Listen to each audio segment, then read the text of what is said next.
నమో బుద్ధాయ. జై భీమ్, జై మూలనివాసి, జై భారత్, జై సంవిధాన్. ముందుగా తథాగత భగవాన్ బుద్ధునికి, బోధిసత్వ డాక్టర్ బాబాసాహెబ్ అంబేద్కర్కు ప్రణామాలు తెలియజేస్తున్నాను. నా పేరు బేతాళ్ సుదర్శనం. నేను భారతీయ బౌద్ధ మహాసభ మరియు సమతా సైనిక దళ విభాగానికి అధ్యక్షుడిగా పనిచేస్తున్నాను. నేను ఏప్రిల్ నెల 12వ తారీఖున స్టీల్ ప్లాంట్లో బుద్ధ విహార్లో ఒక పుస్తకం రాజ్యాంగమే మూలవాసులకు ప్రాణవాయువు అనే పుస్తకం రిలీజ్ అయింది. ఆ ఆవిష్కరణ కార్యక్రమంలో నేను మాట్లాడిన ప్రసంగ పాఠం కొద్దిగా ఒక చిన్న మిస్టేక్స్ వలన అవి పూర్తిగా రికార్డ్ కాబడలేదు. కనుక ఆ ప్రసంగ పాఠాన్ని ఈరోజు మీకు తెలియచేయాలని చెప్పి భావిస్తున్నాను. ఈ యొక్క రాజ్యాంగమే మూలవాసులకు ప్రాణవాయువు అనే పుస్తకాన్ని మనకి మంత్రి అప్పలరాజు గారు మరియు రజనీకాంత్ గారు ఇద్దరు కలిసి ముందుకు తీసుకొచ్చారు. వారికి ఈ సందర్భంగా నేను జైభీములు తెలియజేస్తూ ఈ ప్రసంగాన్ని మీ ముందుకు తీసుకురావాలని భావిస్తున్నాను. ప్రియమైన బౌద్ధ బంధువులారా, గౌరవనీయులైన అతిథులారా, సమానత్వం కోసం పోరాడే నా సహోదర సహోదరీల, నమో బుద్ధాయ. జై భీమ్. నేను ఈరోజు మీ ముందుకు ఒక ముఖ్య అతిథిగా మాత్రమే రాలేదు. ఒక బాధ్యతతో, ఒక బాధతో, ఒక గౌరవంతో వచ్చాను. ఎందుకంటే ఈరోజు మనం ఒక పుస్తకాన్ని విడుదల చేయడం లేదు. మనం మన భవిష్యత్తును మళ్ళీ గుర్తు చేసుకుంటున్నాం. మూలవాసులకు రాజ్యాంగమే ప్రాణవాయువు అనే పుస్తకం పేరు ఇట్సెల్ఫ్ మనకు ఒక గొప్ప సత్యాన్ని చెప్తుంది. రాజ్యాంగం మనకు కేవలం చట్ట పుస్తకం కాదు, అది మన ఊపిరి, మన గౌరవం, మన జీవనం. ఈ దేశ చరిత్రను మనం మర్చిపోలేము. వేల సంవత్సరాలుగా మన మూల నివాసులకు అన్యాయం, అవమానం, అస్పృశ్యత, దాస్యాన్ని అనుభవించారు. మనిషిగా పుట్టి మనిషిగా జీవించే హక్కు లేకుండా చేసిన సమాజం ఇది. అలాంటి పరిస్థితుల్లో ఒక మహానుభావుడు ఈ దేశానికి దిశ చూపించాడు, బాబాసాహెబ్ అంబేద్కర్. ఆయన కేవలం ఒక వ్యక్తి కాదు, ఒక విప్లవం. ఆయన ఒక నాయకుడు కాదు, ఒక చైతన్యం. ఆయన మన జీవితాలను మార్చిన ఆలోచన. కానీ ఈరోజు మనం ఒక ప్రమాదకరమైన దశలో ఉన్నాం. చరిత్రను వక్రీకరించే ప్రయత్నం జరుగుతుంది. ముఖ్యంగా ఒక అబద్ధం విస్తృతంగా ప్రచారం అవుతుంది. డాక్టర్ అంబేద్కర్ రాజ్యాంగం రాయలేదు అని. ఈ వాదన ఒక సాధారణ వాదన కాదు, ఇది ఒక కుట్ర. ఇది మన హక్కుల మీద దాడి, ఇది మన గౌరవం పైన దాడి. ఈ అబద్ధాన్ని బలపరచడానికి కొందరు ఒక పేరును ముందుకు తెస్తున్నారు, బెనిగల్ నరసింగరావు అని. ఆయన రాజ్యాంగం రాశాడని, డాక్టర్ అంబేద్కర్ కేవలం చదివాడని రాస్తున్నారు. ఇది పూర్తిగా చారిత్రక అసత్యం. బిఎన్ రావు ఒక సలహాదారుడు మాత్రమే. ఆయన పని ఇతర దేశాల రాజ్యాంగాలను అధ్యయనం చేసి ఒక ప్రాథమిక అవుట్లైన్ ఇవ్వడం. అది ఒక పూర్తి రాజ్యాంగం కాదు, అది ఒక ముసాయిదా కూడా కాదు, ఒక సూచన మాత్రమే. ఇక్కడ మనం స్పష్టంగా చెప్పాలి, బ్లూ ప్రింట్ ఇచ్చిన వాడు ఒకరు, ఇంటి నిర్మాణం చేసిన వారు మరొకరు, ఆ ఇంట్లో జీవం పోసిన వారు ఒకరే. వారే బోధిసత్వ డాక్టర్ బాబాసాహెబ్ అంబేద్కర్. రాజ్యాంగ సభలో వేలాది సవరణలు వచ్చాయి, చర్చలు జరిగాయి, వాదనలు జరిగాయి. ఆ విభిన్న ఆలోచనలను ఒక సమగ్ర పత్రంగా మార్చిన నాయకత్వం ఎవరిది? అది అంబేద్కర్ది కాదా? ఆయన ప్రతి విమర్శకు సమాధానం ఇచ్చారు, ప్రతి అంశాన్ని వివరణ ఇచ్చారు, ప్రతి సవరణను పరిశీలించారు. ఇది ఒక సాధారణ పని కాదు, ఇది ఒక మహాబాధ్యత.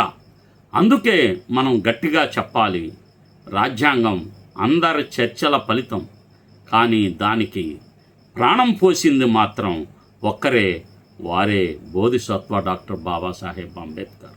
ఈరోజు వాట్సాప్ యూనివర్సిటీ ద్వారా బీజేపీ ఒక విషప్రచారం చేస్తుంది. ఆర్ఎస్ఎస్ శక్తులు ఆయనపై అపచారం చేస్తున్నారు. అంబేద్కర్ కేవలం టైప్ చేశారు, రావు అసలు రచయిత అనే సందేశాలు వస్తున్నాయి. మనం దీనికి ఎలా స్పందించాలి? కోపంతో కాదు, నిజాలతో స్పందించాలి. ఆధారాలతో కాదు, ఆధారాలతో మాట్లాడాలి. రాజ్యాంగ సభ చర్చలను చూపించాలి. మన సమాధానం ఇలా ఉండాలి: రాజ్యాంగం ఎవరు రాశారు అని అడిగే వాళ్లకు రాజ్యాంగం వల్ల ఎవరు బతుకుతున్నారు అని అడగండి. అస్పృశ్యతను నిషేధించింది ఎవరు? మనకు రిజర్వేషన్లను తెచ్చింది ఎవరు? మనకు ఓటు హక్కు ఇచ్చింది ఎవరు? సమాధానం ఒక్కటే, డాక్టర్ అంబేద్కర్. ఇక్కడ ఒక గొప్ప సత్యాన్ని మనం గుర్తు చేసుకోవాలి. డాక్టర్ అంబేద్కర్ ఒక్కరే రాయలేదు అని చెప్పేవారు ఒక అర్ధ సత్యాన్ని ఉపయోగిస్తున్నారు. అవును, రాజ్యాంగం ఒక సామూహిక చర్చల ఫలితం. కానీ ఆ చర్చలకు దిశ దశ ఇచ్చిన వారు ఎవరు? ఆ ఆలోచనలకు రూపం ఇచ్చిన వారు ఎవరు? ఆ చట్టాన్ని ప్రజల జీవితాల్లో పనిచేసేలా చేసిన వారు ఎవరు? చర్చలు అందరివి కావచ్చు, చట్టంగా మార్చిన మేధస్సు ఒక్కరే కదా, అది డాక్టర్ అంబేద్కర్ కదా. ఈరోజు మనం ఒక ప్రమాదాన్ని కూడా అర్థం చేసుకోవాలి. డాక్టర్ అంబేద్కర్ పాత్రను తగ్గించడం అంటే రాజ్యాంగాన్ని బలహీనపరచడం. రాజ్యాంగాన్ని బలహీనపరచడం అంటే మన హక్కులను తీసివేయడం. అందుకే మనం గట్టిగా చెప్పాలి, డాక్టర్ అంబేద్కర్ను తొలగించాలనుకునే వారు ముందుగా రాజ్యాంగాన్ని తొలగించాలి. రాజ్యాంగాన్ని తొలగించాలంటే ముందు మమ్మల్ని తొలగించాలి. సోదరులారా, మన పూర్వీకులు హక్కుల కోసం ప్రాణాలు ఇచ్చారు. మనం ఇప్పుడు ఏం చేస్తున్నాం? మనం రాజ్యాంగాన్ని చదువుతున్నామా, లేక కేవలం ఫోన్లో మెసేజ్లు ఫార్వర్డ్ చేస్తున్నామా? రాజ్యాంగం చదవని సమాజం చివరకు దాస్యాన్ని మళ్ళీ చదవాల్సి వస్తుంది. ఈరోజు విడుదలవుతున్న ఈ పుస్తకం ఒక సాధారణ గ్రంథం కాదు. ఇది ఒక ఆయుధం, ఇది ఒక చైతన్యం, ఇది ఒక మార్గదర్శి. ప్రతి ఇంటికి వెళ్ళాలి, ప్రతి యువకుడి చేతిలో ఉండాలి. బుద్ధుడు సమానత్వాన్ని చెప్పారు, డాక్టర్ అంబేద్కర్ దానికి చట్టరూపం ఇచ్చారు. బుద్ధుడు చూపిన మార్గం, డాక్టర్ అంబేద్కర్ నిర్మించిన రాజ్యాంగం. చివరకు నేను ఒక మాట చెప్తాను, రాజ్యాంగం మన చేతిలో ఉన్నంత వరకు మన భవిష్యత్తు మన చేతిలోనే ఉంటుంది. బాబాసాహెబ్ను అర్థం చేసుకున్నవారు ఎప్పటికీ దాసుడిగా ఉండడు. రాజ్యాంగం చదివిన ప్రతి యువకుడు ఒక విప్లవం అవుతారు. మనందరం కలిసి ఒక మాట చెబుదాం, రాజ్యాంగం కాపాడుదాం, అంబేద్కర్ ఆలోచనలను ముందుకు తీసుకువెళదాం. ఇదే మన ప్రతిజ్ఞగా ఉండాలి.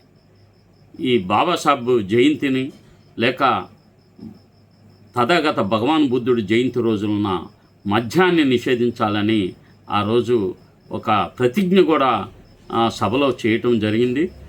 250 మంది పైగా ఆ సభకు హాజరయ్యారు. ఈ యొక్క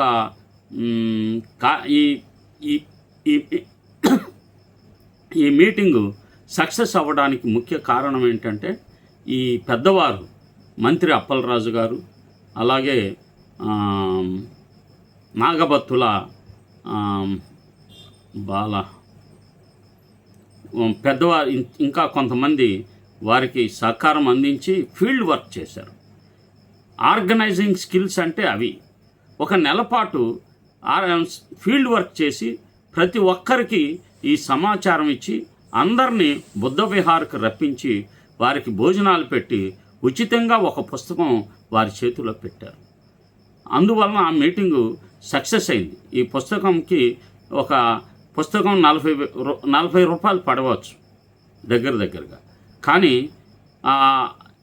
ఇదే పుస్తకాన్ని చాలామంది ఎక్కువ రేటు కూడా పెట్టి చేయొచ్చు. మీరు ఎవరికన్నా ఈ పుస్తకం ఇవ్వాలనుకుంటే మీ జ్ఞాపకంగా పంచాలనుకుంటే ఈ పుస్తకాన్ని ప్రమోట్ చేయండి. మొన్నే నా మిత్రుడు బౌద్ధాచార్యులు కేఎల్ ప్రభాకర్ గారి పుణ్యానుమోదన కార్యక్రమంలో వాళ్ళ పిల్లలు ఇద్దరు కొడుకులు 1000 కాపీలు ఈ పుస్తకాన్ని ప్రింట్ చేయించి పంచటం జరిగింది. అలాగే మన తణుకులో ఉండే సోమశేఖర్ గారు వారు కూడా వాళ్ళ నాన్నగారు వాళ్ళని జ్ఞాపకం చేసుకుంటూ కొన్ని పుస్తకాలు ప్రచురించి ఉచితంగా పంచటం అనేది చేశారు. కనుక ఎవరైనా ముందుకు వచ్చినప్పుడు, నా దగ్గర అయితే పుస్తకాలు ఏమీ లేవు, ఎవరైనా ముందుకు వస్తే మరలా ప్రింట్ చేసుకొని మీకు జ్ఞాపకంగా ఉండేటట్లు వారికి చురుకానక విద్యార్థులకు కానీ ఎవరికైనా ఇవ్వాలనుకుంటే ఆ ప్రయత్నం చేస్తారని చెప్పి నేను భావిస్తూ ఈ పుస్తకాన్ని ప్రమోట్ చేస్తారని చెప్పి తెలియజేస్తున్నాను. ఈ బహుజన యుద్ధభేరి యూట్యూబ్ ఛానల్ను సబ్స్క్రైబ్ చేయండి, షేర్ చేయండి, లైక్ చేస్తారని చెప్తూ భావిస్తూ నమో బుద్ధాయ.